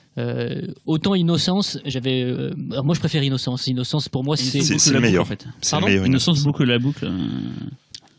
Quelle boucle? De ce que ça raconte, Innocence. Ah, pardon, je pensais que tu me parlais de la boucle de la carrière de. Non, c'est la boucle de l'histoire. L'évolution peut-être peut laisser justement. Oui, je trouve que c'est l'inverse. Mais non, en fait, ce que tu veux. En fait, le truc, c'est que quand j'ai vu Innocence, j'ai trouvé le film totalement abouti et j'avais vraiment la sensation d'avoir traversé une histoire avec ces personnages et d'avoir vécu quelque chose. Évolution aussi, mais comme toi, j'ai cet arrière-goût d'inachevé en fait. Ça. C'est-à-dire que je suis bien incapable de dire ce qui peut manquer en fait au film d'un point de vue narratif. C'est ça qui est bizarre. Voilà, je trouve que le film commence de manière tétanisante et il se termine avec un plan qui est magnifique. Mais il y a un truc qui fait que j'ai peut-être pas toujours et décoller bêtement au bon moment. Donc voilà, ça n'empêche pas que je trouve le film vraiment superbe. Mais mais compris dans le film, mais j'ai pris ça comme un trip en fait. Oui, mais bon, le trip, c'est que tu vois, c'est que j'étais ailleurs pendant une heure et demie. Bah moi, je trouve pas le film vraiment très tripal en fait. Quoi. Oui, non, mais attends, dans la beauté d'un plan, c'est pas forcément. Non, mais dans l'ensemble, tu vois, c'est. Enfin, moi, j'ai pas ressenti vraiment d'émotion en fait. C'est-à-dire que j'aime bien que le film existe, il est très beau et j'aime bien voir qu'une réalisatrice peut avoir un univers aussi fort et faire un film de son univers. Pour une meuf, quoi. Mais moi, je suis restée vraiment en dehors en fait. Donc c'est juste ça. Mais c'est le problème, je pense, effectivement, c'est le cinéma de Lucille ou même le cinéma de Peter Strickland. En fait, vu que ce sont des espèces d'univers sous cloche, en fait, c'est parfois un peu hermétique. Quoi. Ouais. Et d'où la métaphore de la cloche. D'où la métaphore de la cloche. Mais le truc, c'est qu'un film comme Nectar, par exemple, qui était le cours qu'elle avait fait juste avant, Lucille. Je le trouvais, et pourtant je le trouvais plus radical en fait visuellement. C'est-à-dire que ça allait beaucoup plus loin dans un certain aspect tripal, si on veut lui donner ce terme-là. Mais j'ai trouvé beaucoup plus accompli. Peut-être que le format court lui permettait de boucler la boucle, comme tu dis, de manière plus facile, en fait.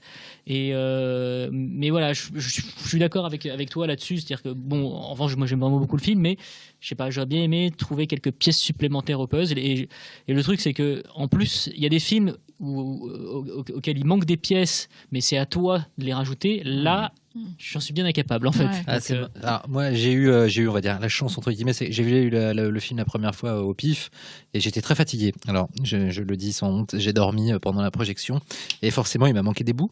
Mais j'en avais vu quand même, il me semblait en tout cas assez pour pouvoir me faire une idée. Je suis retourné voir le film aujourd'hui, donc c'est très frais en projection de presse.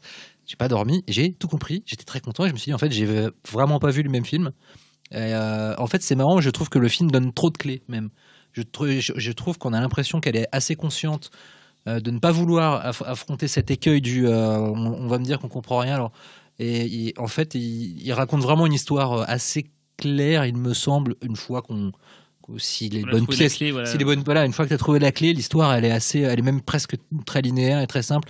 Et je trouve même qu'elle donne parfois peut-être trop d'indices pour dire ces indices sont là, saisissez-les et vous aurez toute l'histoire.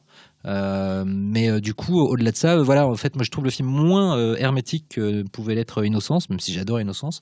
Là, le film à la deuxième vision m'a assez soufflé parce que c'est un vrai film d'horreur, enfin fantastique, dans le sens où il n'y a pas de, quand on met l'histoire dans le bon ordre, il n'y a pas de oui, c'est peut-être, mais en fait, non, il y a une vraie histoire fantastique racontée de A à Z, qui est à la fois très proche des obsessions de Lucille quant à la prédestination de la femme, comme ce que se faire quoi la société la dirige, à quoi elle est prédestinée.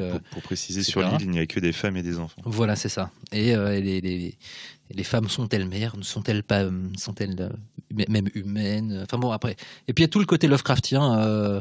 Aussi dans le film qui est vraiment impressionnant parce elle reprend une atmosphère qui a priori était assez incompatible avec le fantastique français et même si ça se passe pas en France, mais elle retraduit à l'image de façon magnifique grâce aussi à Manuel Dacoste, le chef opérateur, qui avait aussi déjà fait un boulot de fou sur Alléluia. Fabrice Duvel, lui il confirme gravement qu'il est là, ça fait très Cthulhu, les ambiances de mer et tout, mais il y a vraiment et puis ça m'a aussi cette ambiance que tu ne trouves que dans les livres. Oui, voilà. Et ça m'a aussi beaucoup rappelé Messiah of Evil et Carnaval des âmes. Oui. Dans le côté fantastique, dans un lieu très clos, avec des choses assez cauchemardesques, mais qui ne basculent presque jamais vraiment dans l'horreur totale. dans le sens où du coup on est voilà dans une espèce d'entre-deux qui à la fois rend mal à l'aise, qui est poétique, non, je trouve le film il emporte vraiment le spectateur quelque part. Il y a rien de gratuit finalement. En fait, le truc, c'est que, juste pour préciser un peu ma pensée, c'était pas des clés narratives qui me manquaient. Et en fait, je pense que ce que j'aurais aimé, c'est que tu parles là après, on peut pas plaquer constamment nos propres attentes sur des films qui appartiennent avant tout à leurs auteurs, même si effectivement, il faut quand même qu'ils soient appréciés du plus grand nombre, hein, sinon il n'y a pas trop d'intérêt à les faire. En fait, j'aurais aimé qu'à l'instar d'un film comme Le Carnaval des âmes ou Messiah of Evil, ça pète à câble à un moment. C'est-à-dire que sans que ce soit dans une espèce d'excès graphique, mais j'aurais aimé en fait que ça reste dans une espèce de douceur poétique. Voilà, cette espèce de déliquescence progressive en fait à un moment se fasse sentir peut-être plus. Non mais sans que ce soit, tu vois, sans que ce soit forcément graphique ou goreux ou quoi, mais tu vois. C'est truc un peu, tu te dis, tu vois, on sort du ce qu'on a vu jusqu'à maintenant qui était assez poétique. Le coup, ça devient putain, qu'est-ce qui se passe là-dedans? Le cœur bat plus vite en fait à un moment. Ouais, c'est ça, c'est ça. Je vois ce que tu veux dire. Et Innocence en fait, il y avait ce côté où cette ambiance cauchemardesque, elle était quand même très très très très étrange et en même temps elle était très très prégnante et je m'étais plus senti bousculé par Innocence en plus que par Évolution. Attention, je redis que j'aime beaucoup Évolution, c'est juste qu'après voilà, chacun voit midi à sa porte et effectivement parfois il y a des petites attentes qui sont pas forcément comblées comme ça. Et toi Véronique, qu'est-ce qu'on a pensé?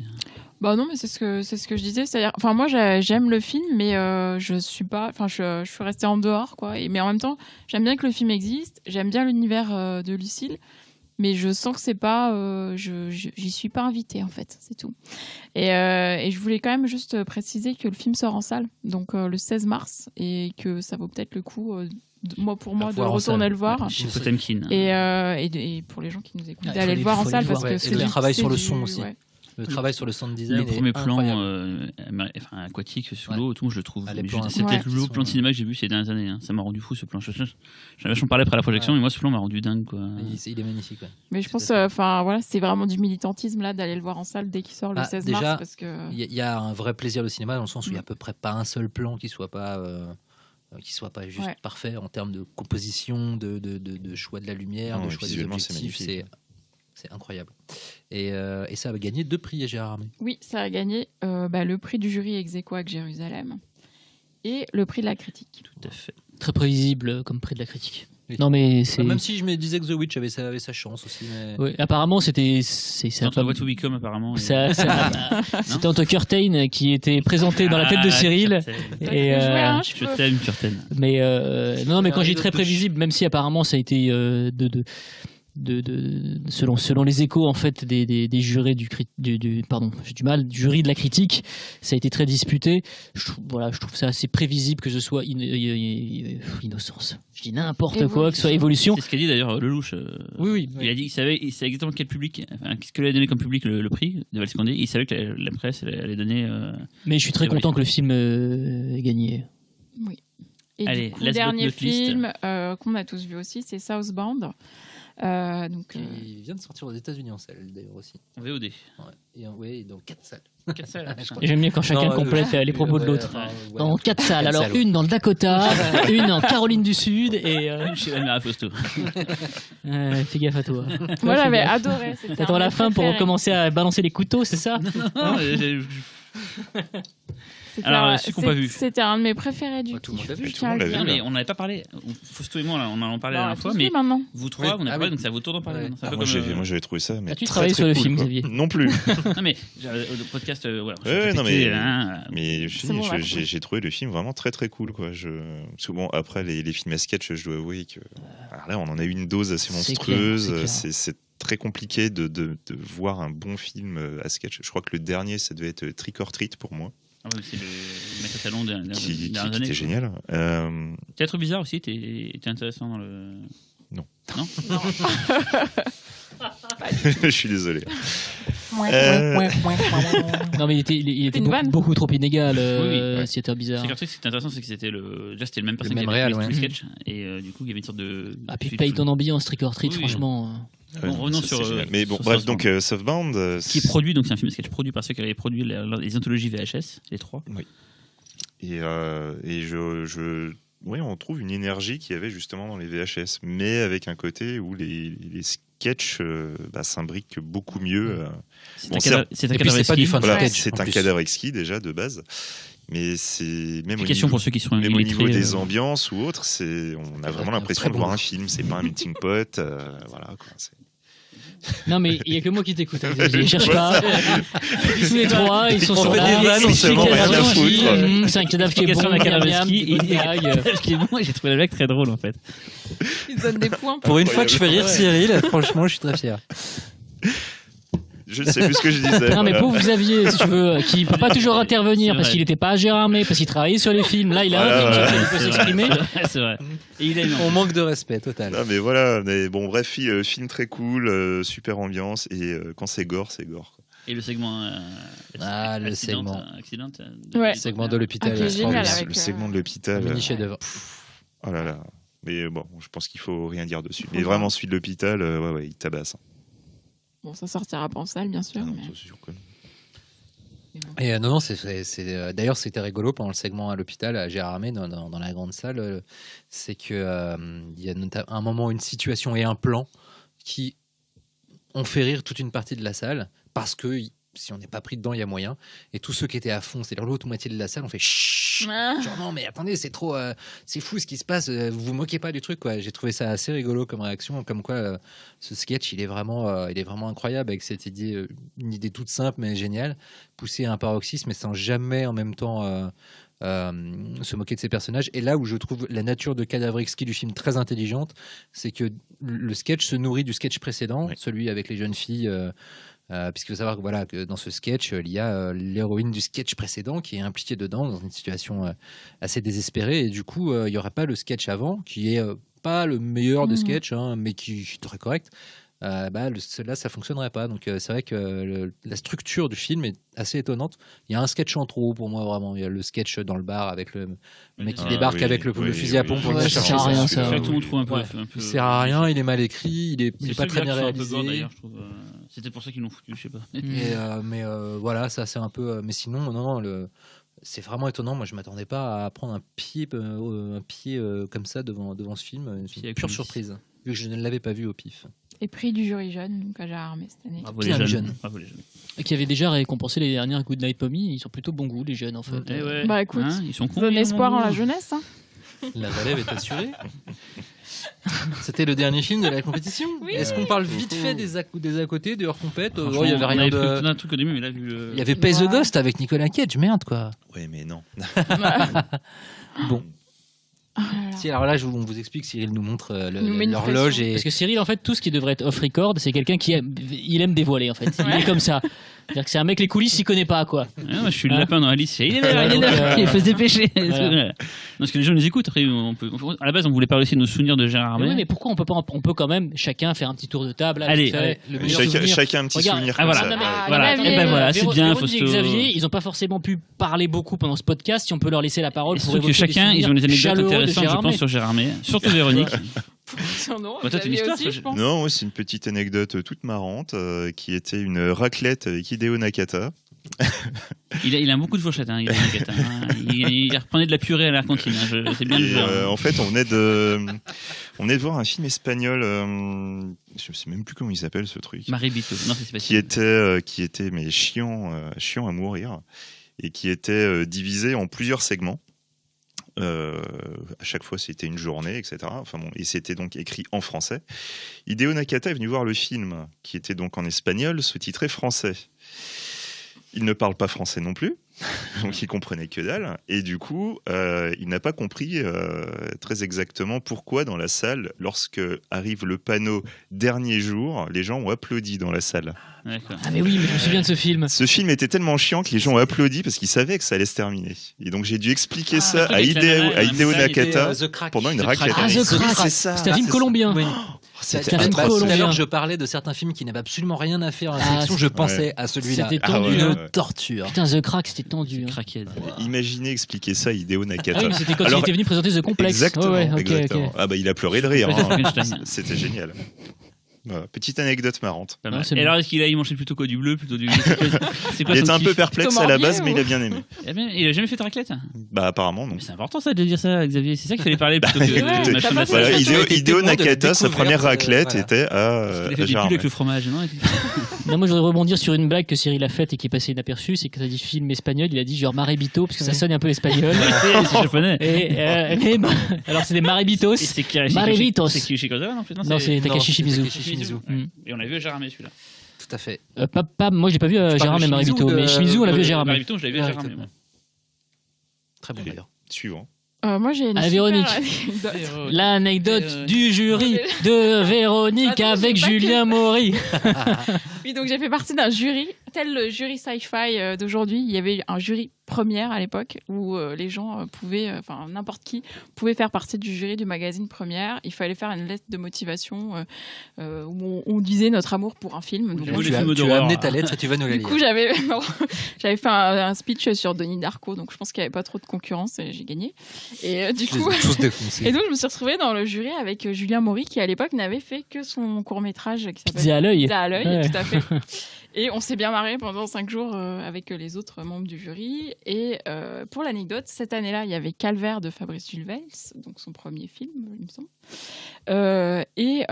On était à la projection et après on a pris une voiture parce que comme on était jury, on pouvait se faire ramener En automobile. en espace, Ah, la chance. en espace chrono. Oh, la Et classe. du coup, Fabrice Duvels est monté avec nous et vraiment sorti de la projo. Et en fait, il m'a dit ça m'intéresserait de savoir, vous, en tant que femme, ce que vous avez pensé du film Calvaire. Il a fait oui, Et, en tant que femme, je voudrais savoir ce que tu penses de Calvaire. et du coup, je lui ai dit que justement, je trouvais que c'était un film qui parlait des femmes et voilà quoi. Et que ça. Enfin, parce qu'en fait, apparemment, il avait eu des remarques comme quoi c'était un film misogyne. Et moi, je lui ai dit que je trouvais tout l'inverse en fait, et que c'était une ode à la femme, et il était content. Donc voilà. Je pense que j'ai un peu mis un coup de boost à sa carrière à ce moment-là. Bah, en plus, Après, il a c'est fait vraiment l'histoire Vignal. d'un mec qui n'arrive pas à oublier sa femme. Quoi. Ouais. C'est l'histoire de mecs, tu te souviens, il y a quasiment pas de femmes dans le film, c'est l'histoire de mecs qui sont complètement Mais traumatisés c'est par ça. l'absence des femmes en Puis la général. scène ouais. où il danse tout. Heureusement que Ouais. les cochons sont là. Hein. Voilà. Finalement, c'est un marrant, cochon, est-ce que ça remplace parce que une femme moi, Ça a sauvé des soirées, hein, les cochons. Mon anecdote sera aussi liée à Fabrice Duvels. Ah. Alors moi, ce sera l'inverse. Il est un petit peu énervé sans faire exprès. Il faut savoir qu'à Gérardmer, à une époque, la tradition, c'est le repas d'ouverture du festival est fait dans une espèce de grande salle. Et il est fait par les élèves de l'équipe d'une école hôtelière du coin. Et à mon grand regret, malheureusement, je trouve que ces élèves, leur qualité de cuisinier se sont dégradées au fil des ans. Et que vous en donnez, je trouvais ça vraiment dégueulasse. Et du coup, je mangeais pas grand-chose, mais je buvais beaucoup. Et donc, je finissais toujours ce premier repas complètement bourré. Un peu comme tous les soirs, Laurent. Franchement, je veux dire. Je me contiens depuis Non, quelques Laurent, années, je je ne te trouve. sucerai pas la vie, tu arrêtes tout de suite. Et donc, à un de ces repas, déjà bien bourré, je sors et je croise Fabrice Duvels à la sortie. Je lui avais jamais parlé de ma vie. En plus, je suis assez timide. J'ai beaucoup de mal à aller vers les réalisateurs, etc. Parce que je me dis, on doit les emmerder à longueur de journée. Et là, je le vois, je me précipite, je lui fais une grande tape sur l'épaule. Je fais « Ah, Fabrice, franchement, martyr, c'est super bien !» Et je m'en vais. Et il m'a fait la gueule très longtemps. Voilà. C'est marrant parce que moi j'ai une anecdote qui n'a rien à voir avec Fabrice Duvels, mais j'en ai aussi une avec Fabrice Duvels. Donc je vais quand même dire celle de Duvels, mais je dirais la En vraie. fait, c'est une émission spéciale Fabrice Duvels à Gérardmer, quoi. C'était l'année où j'étais dans le jury, j'étais dans la yourte. Après, il y a une sorte de yourte, mais yourte nature, hein, pas yourte, voilà. Et, Yourte aux fraises, non. voilà. Et on était dedans, on était assis, et je parlais avec lui, pareil, je l'avais jamais rencontré avant, on parlait, et on est venu à parler pendant la soirée de gens qui s'enfoncent des piles alcalines dans l'urètre. Voilà. J'avais parlé avec Fabrice Duvels de ça. Il dit ouais, c'est vrai, ça arrive et tout, et les gens enfin, on a parlé de ça pendant peut-être une demi-heure. Voilà, Il y a une quoi. escalade sur les anecdotes sur Voilà. Fabrice Duvels. S'il y a ça dans son prochain film, on saura d'où ça Voilà, vient. mais c'était à l'époque, donc depuis il a fait des films. Et non, ma vraie anecdote, c'est que moi je crois que je suis un des darons de Gérardmer. Mon premier c'est 2003 et j'en ai fait 11. Parce qu'en fait, juste pour recontextualiser, j'aime bien recontextualiser comme toi, Cyril. Cyril gagnait beaucoup d'argent avant, et donc il allait un peu partout en France et dans le monde et en Europe. Il faisait des voyages. C'est pour ça que je t'ai rencontré. Et donc, d'ailleurs. exactement. Et donc, il allait de festival en festival, de ville en ville. Et dans son tour, il a fait un arrêt à Gérardmer plusieurs fois. Plusieurs fois. Et donc en fait, déjà passé la première année où j'étais super excité d'aller voir plein de films et tout, et de découvrir l'ambiance d'un festival. Donc ça, c'était déjà quelque chose. Surtout qu'on était sur un forum d'Evil Dead à l'époque. Et c'était une des premières fois où on pouvait tous se voir en vrai dans un chalet et tout. Donc ça, c'était assez cool. Le chalet d'Evil Dead. Le chalet d'Evil Dead, voilà. Ne pense pas d'autre chose, Laurent. Je sens que tu ricanes comme un débile. Des piles dans l'urètre. C'est dans le toi chalet qui a quelque chose à nous dire. Se voir tous ensemble dans un chalet. J'imagine Voilà. que vous vous êtes déjà vus tous ensemble, mais dans une usine. Oui, c'est vrai. École, dans un parc-mètre aussi, c'est Voilà. petit. Hein. Et non, ma anecdote, c'est qu'à l'époque, donc j'étais lyonnais, je raconte un peu ma vie, et on devait partir très très tôt le dimanche pour revenir sur Lyon parce que le lendemain on bossait, quoi. Et mes souvenirs, c'est qu'à chaque fois, on avait des potes qui restaient et on devait les appeler après à l'heure du palmarès pour savoir dans la voiture qui avait gagné. Et du coup, on était là à attendre patiemment de savoir qui était le gagnant dans la bagnole. Et depuis que je suis parisien, j'ai plus ce plaisir-là et ça me fait chier, quoi. Voilà, c'était mon anecdote.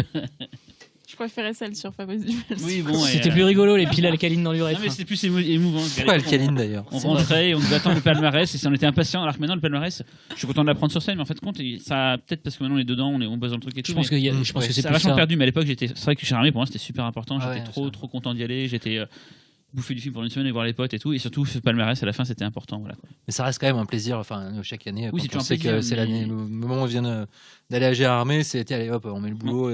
Mais on a cassé de côté, la magie, en fait, peut-être parce qu'on a. Alors ça, Laurent, tu devrais pas dire ça en fait. Ouais. On met le boulot un peu Non, de côté, enfin, non, mais on y mais- va en tant que journaliste pour travailler, pour voir. Déontologie, nous, on connaît je sais pas, pas, on se fait mais, inviter et tout. Non, mais disons que c'est une des facettes les plus agréables de notre métier. Et du coup, quand vous y allez, vous êtes.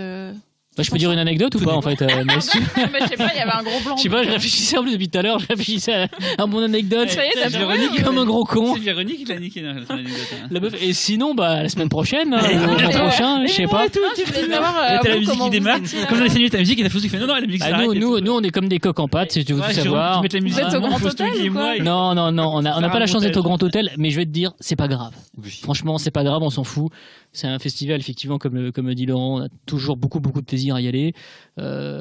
Parce que l'ambiance est cool, parce que même s'il y a des sélections de fêtes qui sont parfois un peu en dessous, on voit toujours un ou deux trucs qui font plaisir, quoi. Moi, je sais que l'année dernière, j'avais rattrapé 10 Final Hours que j'avais pas vu, j'avais pris vraiment beaucoup de plaisir à le voir. Donc voilà, cette année, la compétition était de qualité, donc c'était encore mieux. Et mon anecdote, vu que j'ai ce micro, je lâche pas. Non, mais c'était juste parce que c'était vraiment l'édition, à mon sens, la plus mémorable de Gérardmer de ces dernières années. C'était celle du 15e anniversaire. Voilà, il y avait un jury vraiment all-star cast, quoi. Et à cette époque-là, il y avait le prix des inédits vidéo. Et donc Mad Movies était partenaire et je montais sur scène pour remettre un prix. Ça, on s'en fout, c'est pas drôle, mais il s'avère Ça, c'est une que anecdote. je ne me souviens absolument pas quel est le film qui a gagné. Je suis désolé. Je sais en tout cas qu'il n'y avait personne pour le récupérer. Donc du coup, je suis reparti en coulisses avec la petite coupe en verre. Et en coulisses, il y avait donc ce fameux jury qui était composé de Stuart Gordon, à l'époque Nicolas Winding Refn, Jess Franco, Takeshi Shimizu. voilà, Takeshi Shimizu, et justement Jess Franco, et le pauvre Jess, qui était en fauteuil roulant, était accompagné par Lina Romay, sa femme et muse, et donc qui poussait le fauteuil roulant. Et moi, en fait, je suis arrivé avec la coupe en verre et je l'ai trouvé vraiment très très mignon, en fait, les deux. Et Lina Romay s'est approchée de moi, elle m'a dit tout doucement et très gentiment: ah, c'est vous qui avez gagné le prix, ah bravo. Je fais non, c'est pas moi qui ai gagné le prix, moi j'ai juste récupéré, voilà. Elle fait ah, mais c'est quand même bien. Et en fait, voilà, c'est le seul contact que j'ai avec Lina Romay et Jess Franco, mais j'ai trouvé ça très mignon. Et voilà. C'est peut-être la meilleure anecdote avec Voilà, la mienne voilà. sur les billets. Voilà. C'est vrai que c'était une année extraordinaire, l'année du 15e anniversaire. Ça aurait été ma deuxième anecdote. J'ai dit très vite, c'est qu'il y avait une soirée sur la patinoire assez extraordinaire avec. Mais enfin, c'était rempli. Il y avait, je sais pas combien on était, mais enfin.